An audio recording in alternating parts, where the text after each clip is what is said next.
Hello everyone, welcome to this video. In this video I'd like to talk to you about internationalization, which basically is the process of becoming active in more than just one country, and so basically in more than just your home country, so the country in which you are founded. And so if you look today at the companies that are the most powerful, that are the strongest, that are the most influential, that are the richest, have the highest income, and so on, these companies oftentimes are those that have internationalized, that have turned into multinationals, and that are reaping the benefits of being active in more than just one country. So the question is, why are these businesses internationalizing? What are the benefits that come along? And of course, what is the flip side of the medallion? Are there any downsides to internationalizing that we have to know and that we have to take into account prior to making the decision of internationalizing? So without any further ado, let's jump into the topic. Why are companies internationalizing? So the first reason is actually straightforward, relatively simple reason. It's related to the income side of things. Companies want to expand their market size. They want to increasingly have more income. They want to increasingly, be bigger, to have more revenue simply, and to be able to spend this money, of course, to keep on growing faster. And think about it, that you are founded in a country that's relatively small, right?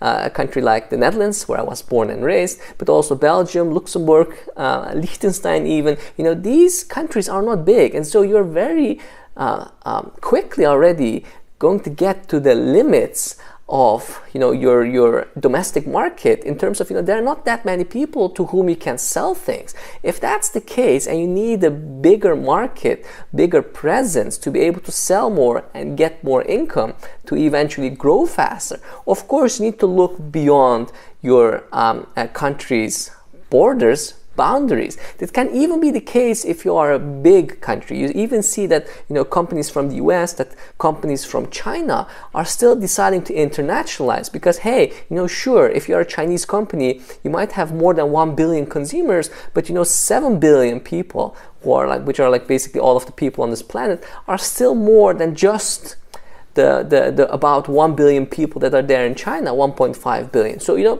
why not internationalize? More is better, so goes the argument.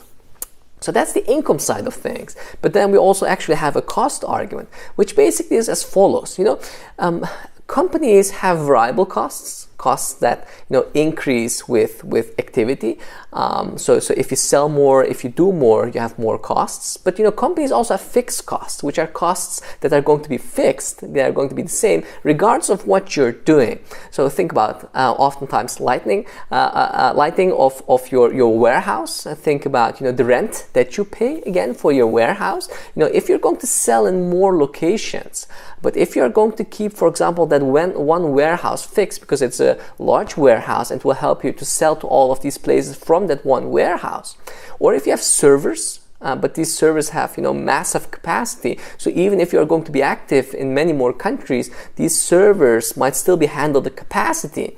If this is the case, then you're able to sell more with the same cost, and so your average cost per product that you're selling is going to decrease. And so this is what we call, of course, scale economies. And so these scale economies are a big reason for companies to sell more in many more places, because it's going to help them become cost efficient. Going on, one of the big reasons for internationalizing is also proximity. Think about it. Think that you are already internationalized, but only in terms of your sales. You are in one location and you're selling to all of these different locations all around the world. But they might be very far away, and of course this is going to cost your time, right? At the same time, sometimes a consumer may want very important modifications in a very short time span. Again, if you're far away, it's not just a matter of time, but it might also be a matter of losing sales, because your partner to whom you're selling, your client, your consumer, might say, hey, no, it's going to take too long for you to make a modification and bring the product to me after that, so I'm going to buy it from someone else. And so for the sake of being closer to the consumer in terms of time, but also in terms of being able to modify and customize your products to your end consumer and client's desires, as soon as they come up with those desires, you may still want to be closer to them. And this is also an important reason for internationalization. Then there's also this risk argument. Of course, losing a consumer and of course losing time is also risk, but there are many more types of risks that are involved with not internationalizing. Imagine that you are a company that is there in a country that's relatively prone to earthquakes, okay, and you haven't settled yourself in multiple countries. Well, when there's an earthquake, you're done, right, in your location. But if you are dispersed across all sorts of locations, if you have diversified, then you can handle this. And you might lose one warehouse, but not the other one. You might lose one location, but not the other one. You might lose some of your employees, which is super sad, but at least not the rest, and at least the business won't collapse. And this is not just the case for earthquakes. Think about political risks, economic risks, like currency devaluations or appreciations. Think about military risks and so on. And to be prepared for this, supply chain disruptions, for example, as well. Think about COVID. Some places have lockdowns, others don't. Well, if you are geographically diversified, then you can handle all of these risks simply because you're active in many more places, and at least on the income side, you will face much less disruption. Going on, one of the nice things also on the income side is exposure. If you are active in many more locations, then people see you, right? They see your brand, especially if you are someone who is selling consumer products, but also if you are a business-to-business company, then also, so this is important because again, if you're doing businesses with people from a distance, then that's different than when you are, for example, in this business location, in this cluster where everybody kind of is located and everybody sees you, want to know about you, and that we are going to do business with you. It is important to be in close proximity, to be able to talk to people, to be able to be seen, and through that to be able to basically, by your presence, be able to market and brand yourself. And this is going to lead, of course, to positive mouth-to-mouth commercial mouth-to-mouth exposure, mouth-to-mouth marketing, and that's an important reason to be also present in those locations where you are selling with your operations and with your production, but also, let's say, with the sales part of your business.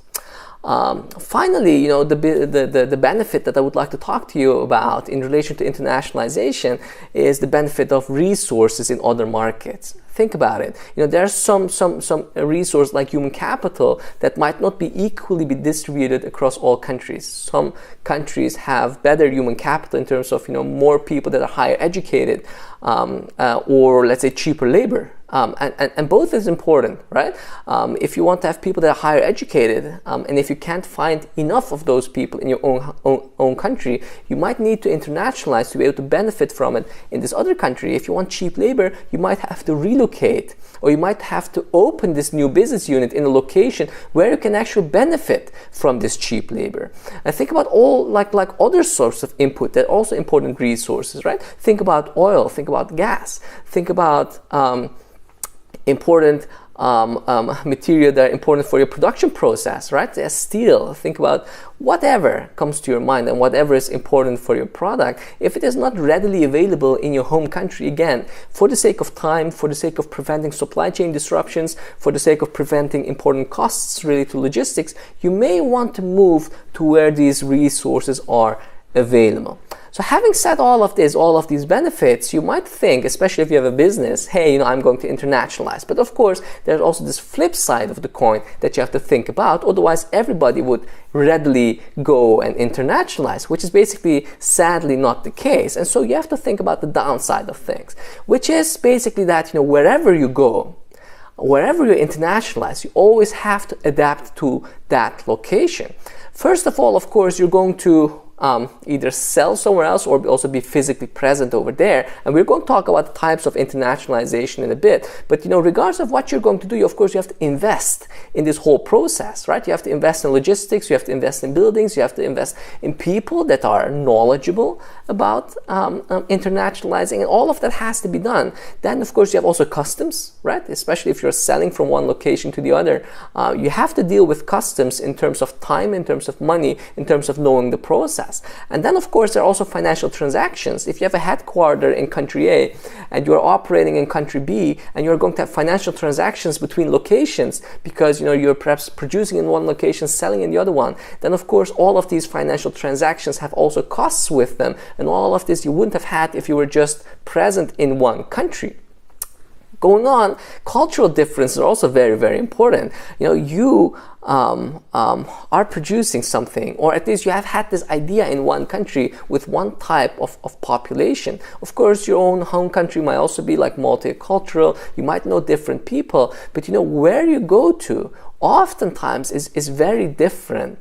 At least there might be nuanced differences in terms of what people like, what they prefer, in terms of people's traditions, in terms of people's religion, in terms of people's norms and values. And all of this is important in terms of how you design your product, how you brand your product, how you market the product, right? Your commercials, like how they're going to look like, how you approach people. All of this is important. If you don't take this into account, if you don't adapt based on the cultural and idiosyncratic features of this country where you want to extra sell or produce or operate, well, then you're doomed to fail. And of course, that part of adaptation is also something that has to be there. Infrastructure is very important as well. Infrastructure can change a lot from one country to another. Sometimes it becomes better in the country where you want to internationalize to, right? Sometimes technological infrastructure might be better. You might have 4G in your country, but 5G in this other country. You might have poor roads, and there might be better roads in this other country. It might also, the other way around. You might go to third world countries because you might see that they are underserved. But going there means that you're going to not have the same technological infrastructure and not have the same physical infrastructure like roads. And what are you going to do? Are you ready for that? And can you operate in such an environment? If not, well, then you have a problem. And if yes, well, great. But you have to know this before you engage in internationalization. Finally, of course, rules and regulations also very important. Can you have people work the same amount of hours? What are rules and regulations regarding pensions, and regarding strikes, regarding whatever comes to mind? If you don't know these rules and regulations, again, you might face your company being shut down, or you might face penalties, fines, whatever comes to mind. So having said all of this, there are different types of internationalizing which all have different benefits and downsides to them, and all of these you may want to think into account, because all of these of course leverage these benefits and costs of internationalization in different ways. The simplest one is exporting. You're just in your home country and you're selling it abroad. The downside of this is of course that you don't have the proximity to your consumers and clients. So that is a serious question mark. And also, of course, you have the costs of logistics and transportation, because everything is going to be produced in A and shipped all the way to B. The benefits of this, of course, you don't have to physically be present in this other location. And if you're not really sure whether this is going to work out, if you want to experiment, or if you are not equipped financially to be able to really also physically go to this other location where you want to ideally sell, well, then exporting at least might be a good way of international, at least an initial good way to test the waters and to see whether you're actually able to be benefiting for this internationalization process. And if it works out, you can always opt for these other types of internationalization processes. But keep into account that because you have to cross borders, because you're producing in A and selling in B, all sorts of costs that we talked about are going to be into play, and you're always still going to have the difficulties of adapting, of course, your product at least to this other country that you're active in. At least your employees and your staffing are still in your home country, so you don't have to deal with problems with that. But anything else than exporting is going to force you basically to be also physically active in this other country. And there are like these different ways that you can approach this. You can license, you can franchise, or you can opt for business development. So let's talk about these one by one. If you choose licensing, this means that you have a product that you know how it is going to be produced. Someone else doesn't know, or they do know, but they also want to have the right to do it. So you can give them the license for that. And under your brand name, or sometimes under a different brand name, they might produce your product with your technology and your know-how. Of course, the risk of this is that people can imitate your product and they can learn from your product through your license, and then they can come up with something similar and kick out your product from the market. That is the biggest downside, because you are going to have to trust this other partner, of course, while controlling them. But the benefit of this is that someone else is going to produce your product for you in this other country, and they're going to market it, they're going to brand it, and you hope that they know the market sufficiently well to bring your product to a success in that location. At least you won't have the costs related to all of this, and you get income, of course, from this licensing deal, which is going to be lower than if you would have sold your product entirely yourself. But still, hey, it's better than not doing anything at all, and you at least have less risks in terms of cross-border operations compared to exporting. But the biggest risk here is, of course, imitation. Licensing is similar to what comes next, which is franchising, in the sense that, again, you're handing over your operations, your production, and your sales part to someone else. But with franchising, it's not just giving the license, but also being basically everything being the same as if you would have done it. Like the store becomes the same, clothing becomes the same, kind of everything becomes the same except for some small twists. Franchising helps you to grow fast with still having also some recognizability of your own business. So as your product grows, it stays very recognizable. As your business grows through franchising, everybody knows your brand and your brand lifts on it. With licensing, this is different. So if you want to think about licensing, we can think about Nokia. Nokia in the past, of course, used to produce phones. Nowadays it's more about infrastructural development and 5G, but still today, even though it's not producing and selling phones itself, the company HMD is doing this, and they're doing this under the Nokia name. And so they're basically using the Nokia name and using the Nokia technology to produce Nokia phones as HMD. And if you want to think about franchising, then we can think about McDonald's, where every McDonald's all over the world, they are very recognizable as being McDonald's. McDonald's might help you, get your shops up to state. They might help you invest. They might support you, give you guidance, and they will, of course, because it's franchising. With licensing, it's all basically up to you. The only thing that's being done is giving you the license for the product, helping you understand the product. Also, of course, with franchising, there's the risk of imitation. But if they imitate, if those that are franchising imitate, of course, the company that gave the franchising right, then at least the identity they have to forego, and they will only know how the work is being done and how the product, of course, is to be. With licensing, you know exactly how the product is, but at least no harm goes to the recognizability. Licensing oftentimes is something being done for technology, whereas franchising often is a choice for retail stores, where the owner of the retail formula wants to maintain its recognizable pattern. And of course, retail mainly in terms of food, and mainly in terms of chain restaurants, like for example McDonald's. So business unit development, of course, is different in the sense that then you're going to make your investment entirely from scratch in this other country.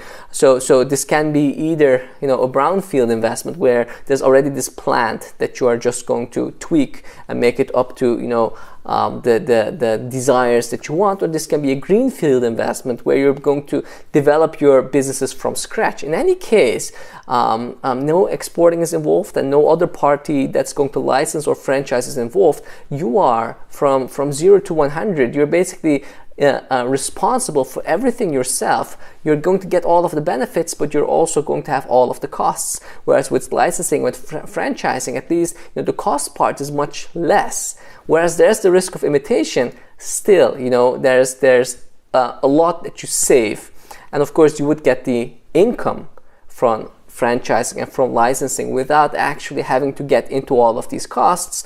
But as the business unit developer, all of the benefits are yours. That's great, but all of the costs are also yours. Finally, bring this all to a close. There's also this opportunity that's outside of exporting, licensing, franchising, and business unit development, which is engaging in a cooperation. You can become an alliance with someone. You can start a joint venture with someone. You can basically decide to together produce and together sell a product, where if you're becoming joint venture, it can be even a choice to eventually acquire one or the other, or simply just become this new company altogether. But it can also be a deal. It can just also be a partnership in which you are going to work together, and that way try to decrease costs per company. And of course you also get less benefits per company, but hopefully your costs will decrease much further, and you as the company that want to internationalize might reap the benefits of in this way learning a lot about this other country through your partner, and this way hopefully being also able to draw this further to all sorts of other countries and being able to internationalize better and faster, perhaps without any alliances or joint ventures or partnerships in the future. The difference between alliance and joint venture is that alliance is just cooperation contractually, whereas a joint venture, you're basically becoming this like 50-50 owner of this new joint venture, this new company that you're founding just for this very purpose of internationalizing your new product or service. I hope you liked the video. If so, please don't forget to hit the like and the subscribe buttons. I wish you all the best in the world and hope to see you again in future videos. Take care. All the best.